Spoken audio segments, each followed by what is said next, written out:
Bonjour Laurent. Bonjour. C'est un plaisir de te recevoir ici sur le stand de la FFVE et FIVA. Toi, tu es responsable de la commission technique pour la FIVA depuis peu. Tu as pris tes fonctions récemment d'ailleurs. Est-ce que tu peux nous expliquer en quoi consiste cette commission et le travail que vous faites? Je vais essayer. Alors, la commission technique a en charge notamment deux outils très importants. La carte d'identité FIVA, qui est un document de datation, de caractéristiques, une photographie à l'instant T du véhicule sur lequel on va essayer de dire quelle est l'identité de ce véhicule.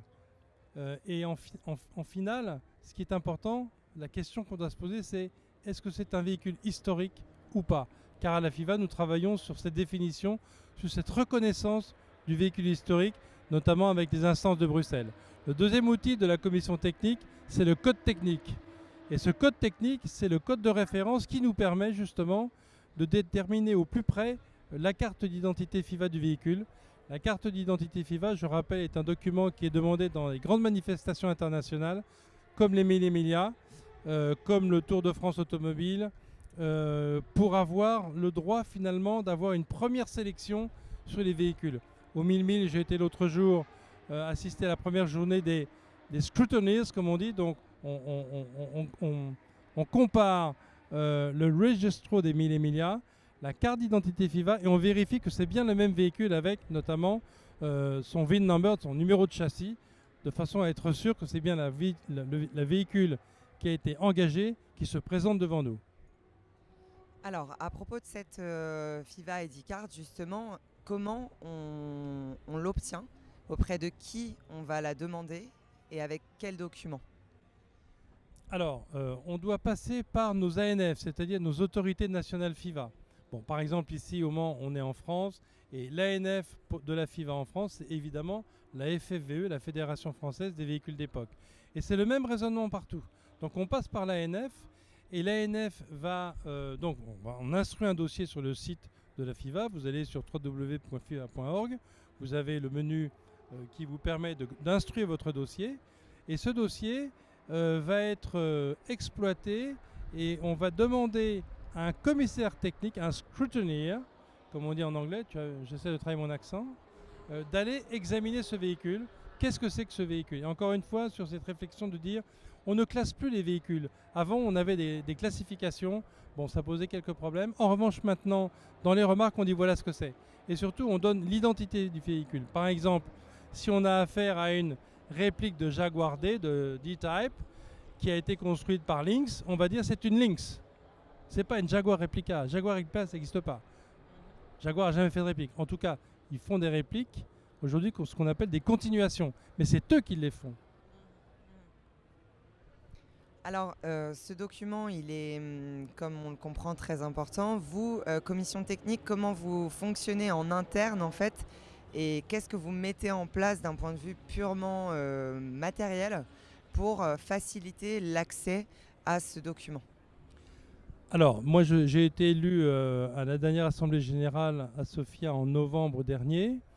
Mon prédécesseur, Paul Ulrich, avait déjà entamé la construction d'un nouveau système, d'une nouvelle application, parce que l'application actuelle demande à être vraiment modernisée.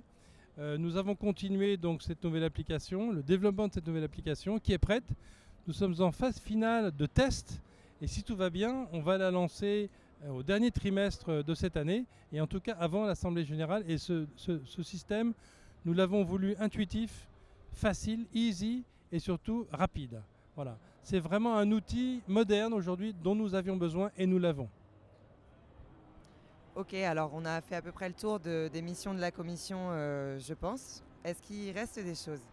Oui, bien sûr. Alors, la commission est composée de membres. Nous avons à peu près 8 pays représentés. Et nous avons aussi, en plus de ces 8 membres, nous avons des scrutineers, qui sont des gens qui viennent apporter une valeur de sachant, finalement, qui est très importante. Par exemple, Marc Gessler, qui est un ancien président de la commission technique, fait partie de ces gens et conseille et continue à nous donner des conseils. J'aime bien prendre conseil, j'aime bien écouter et ensuite pour décider. Alors on est en démocratie, 8 membres en cas d'égalité, eh bien la voix du président compte double.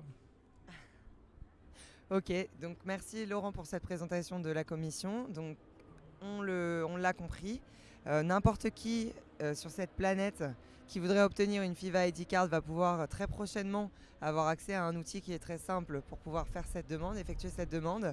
Et donc la FIVA reste toujours, j'imagine, en toile de fond pour appuyer les fédérations locales dans ce travail de, on va dire, recherche historique.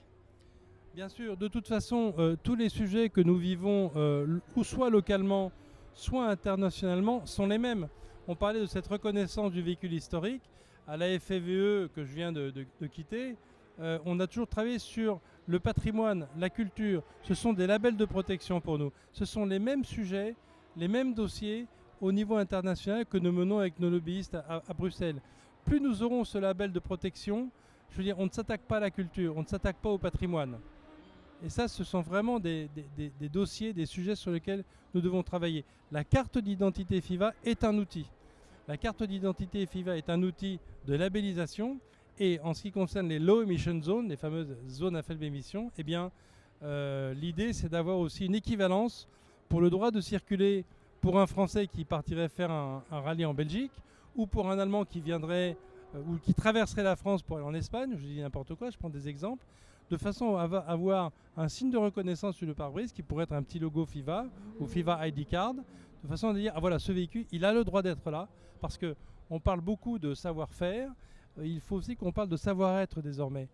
Non seulement par rapport à l'agent ou au robot verbalisateur, mais par rapport au grand public. Ce véhicule a le droit d'être là. Voilà. Je crois que j'ai fait une erreur tout à l'heure, on n'est pas 8 dans ma commission, on est 12. Oh oh. Ok, on t'en tiendra pas à rigueur, d'autant que tu... Enfin, je sais pas si on a fait le tour sur ta commission, je pense que oui. Tu veux rajouter quelque chose? Non, non. Ça va? Eh bien, écoute, félicitations pour ta retraite de la FFVE. Je pense que tu prends des fonctions à la FIVA pour un certain temps, donc on est amené à se revoir. Merci pour les collectionneurs, pour tout ce travail. Et puis, félicitations aussi parce que tu es grand-père récemment, donc on souhaitait t'adresser toutes nos félicitations officiellement. Merci beaucoup, Alizé. Bonne fin de journée.